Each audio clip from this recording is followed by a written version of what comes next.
Hello दोस्तों। आज फिर ज्योमेट्री का टॉपिक है, वेरी इंपॉर्टेंट है कि जब दो समांतर रेखाओं को एक तिर्यक रेखा प्रतिच्छेदित करती है तो कह रहा है सी एकांतर अंतःकोण समान होते हैं।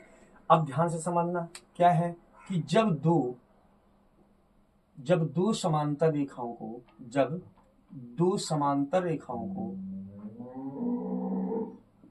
समांतर रेखाओं को एक तिर्यक रेखा काटती है, एक तिर्यक रेखा काटती है तो ध्यान से समझना, जब दो समांतर रेखाओं को एक क्या काटती है, तिर्यक रेखा काटती है तो एकांतर अंतःकोण समान होते हैं। अंतःकोण क्या होते हैं? समान होते हैं।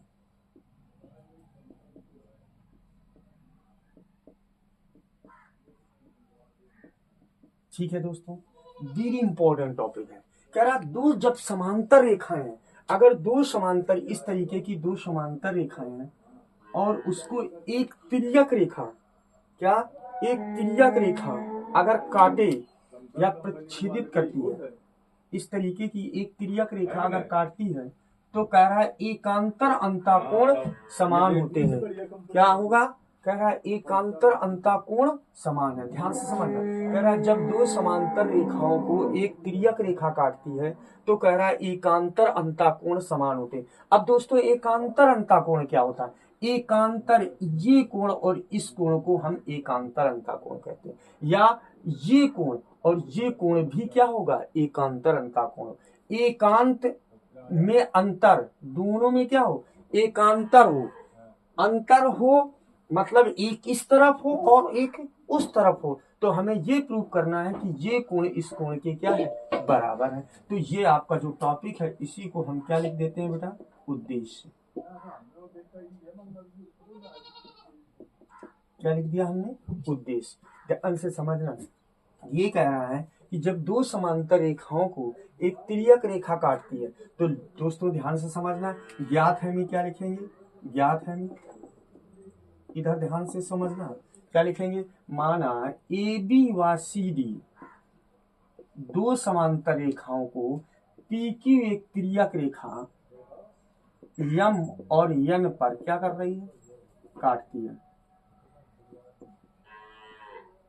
इतनी बात समझ में आ गई? फिर एक बार ध्यान से समझना दोस्तों, क्या बात, एक बार फिर ध्यान से समझना भाषा। कह रहा है कि जब दो समांतर रेखाएं, अब प्रश्न है समांतर रेखा क्या होती है? समान अंतर से खींची गई रेखा। समान अंतर क्या होता है? समान अंतर यह है जैसे एक ये रेखा है, उतनी ही दूरी पर, जितनी दूरी पर, इतनी दूरी पर, इतनी दूरी पर, मतलब ये सभी की दूरियां क्या हो? बराबर हो, समान अंतर से हो, तो इन्हें हम क्या कहते हैं? समांतर रेखा। इतनी बात समझ में आ गई?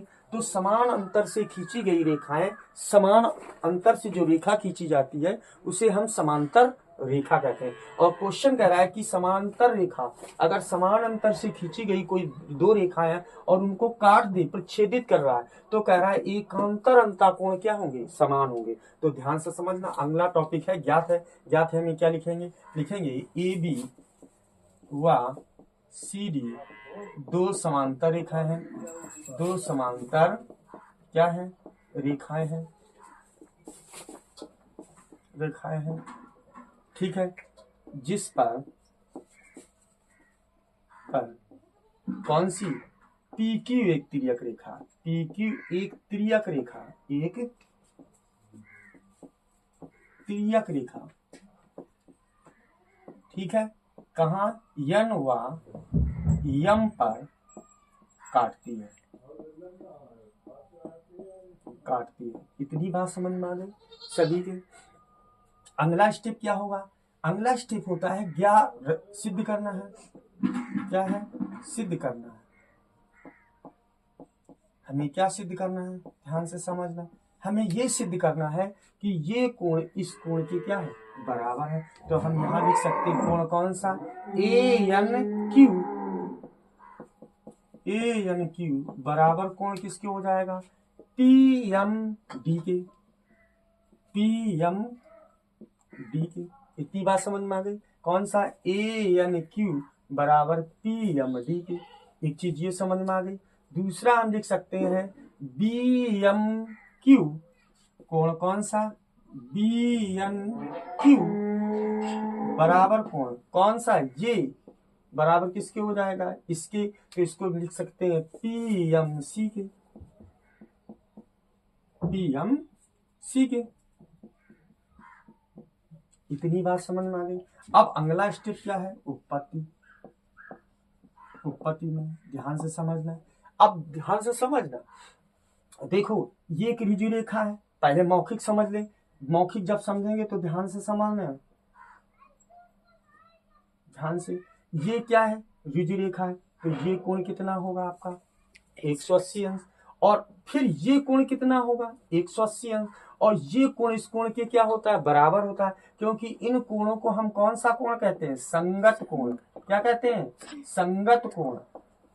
ये और ये कोण कौन से कोण कहलाएंगे, संगत कोण। और संगत कोण आपस में क्या होते हैं, बराबर होते हैं। इतनी बात समझ में आ गई। सभी के समझ में आ रही कि नहीं आ रही।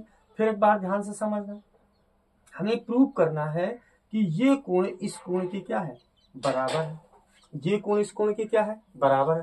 तो ये पूरा कोण कितना होगा, 180 अंश। और ये क्या है, तिर्यक रेखा। अब लिखेंगे AB व कौन सी, PQ तिर्यक रेखाएं हैं। क्या है, तिर्यक रेखाएं हैं। जब तिर्यक रेखाएं होंगी तो ध्यान से समझना, ये पूरा कोण कितने अंश का होगा, 180 अंश। और एक चीज और हम आपको बता चुके हैं कि ये कोण इस कोण के बराबर है। अगर हम मौखिक समझना चाहें तो मौखिक कैसे समझ सकते हैं, ध्यान से समझना। ये दोनों तिर्यक रेखाएं, तो ये कोण इस कोण के बराबर, अर्थात ये यक्ष है तो ये यक्ष होगा। इतनी बात समझ में आ गई। और ये दोनों कैसे होते हैं, संगत कोण। जब ये संगत कोण है तो ये कोण इस कोण की भी क्या होगा, बराबर होगा। तो ये दोनों आपस में क्या हो गए, बराबर। इसके पहले क्या है, ये दोनों तिर्यक रेखाएं। जब तिर्यक रेखाएं होंगे तो ये कौन से कोण हो गए, शीर्षाभिमुख कोण। इतनी बात समझ में आ रही। तो इसको लिख सकते हैं क्या, तिर्यक रेखाएं। तो इसको लिख सकते हैं कोण PNB बराबर कोण किसके हो जाएगा, ANQ के। ANQ के क्या है, कोष्टक में लिख सकते हैं शीर्षाभिमुख कोण, विमुख कोण। इतनी बात समझ में आ गई। ये कौन है, शीर्षाभिमुख कोण। और AB समांतर कौन है, CD। तथा PQ क्या है, तिर्यक रेखा है। तो ये कोण कौन से होंगे, संगत कोण। तो यहाँ लिखेंगे AB समांतर किसके है, CD के। तथा PQ तिर्यक रेखा है। क्या है, तिर्यक रेखा है। जब तिर्यक रेखा होगी तो कोण कौन से, ये P है, PNB क्या लिख सकते हैं, PNB बराबर कोण किसके हो जाएगा, PMB के। क्या हो जाएगा, PMB के। आगे क्या लिख दें, संगत कोण है। कौन से हैं, संगत कोण। इतनी बात समझ में आ गई। तो ये समीकरण नंबर फर्स्ट हो गया, ये समीकरण नंबर सेकेंड हो गया। तो यहाँ हम लिख देंगे समीकरण 1 व 2 से। इतनी बात समझ में आ रही। अब देखो PNB, ध्यान से समझना। और यहाँ भी आपका क्या लिखा है, PNB। और यहाँ भी क्या लिखा है, PNB। तो ये दोनों बराबर हैं, तो ये दोनों भी क्या हो जाएंगे, बराबर हो जाएंगे। तो समीकरण 1 और 2 से PNB, ये भी वैल्यू PNB के बराबर है। तो ये दोनों क्या हो गए, बराबर हो जाएंगे। तो ANQ बराबर किसके आ जाएगा, PMD के। तो ध्यान से समझना, देखो ANQ बराबर किसके आ गया, PMD के। इतनी बात समझ में आ गई। मतलब या फिर ऐसे लिख दो, क्या, कोण PNB का मान समीकरण 2 में रखने पर। तो PNB का मान जब समीकरण 2 में रखोगे तो क्या हो जाएगा, ANQ बराबर PND के। इसी प्रकार क्या हो जाएगा, इसी प्रकार हो जाएगा कोण BNQ बराबर कोण किसके हो जाएगा, PMC के। तो ये आपकी दोनों चीजें क्या हो रही हैं, प्रूफ हो गई। क्या प्रूफ हो रहा है, एकांतर अंता कोण। क्लियर, तो ये आपका क्या हो गया, प्रूफ हो गया। इतनी बात समझ में आ गई। तो ये वेरी इंपॉर्टेंट है और अधिकांशतः इससे काफी क्वेश्चन SSC GD और रेलवे वगैरह में पूछे जाते हैं। दोस्तों अगर मेरी क्लास आपको अच्छी लगी तो मेरे चैनल को लाइक करिए, सब्सक्राइब करिए। धन्यवाद दोस्तों।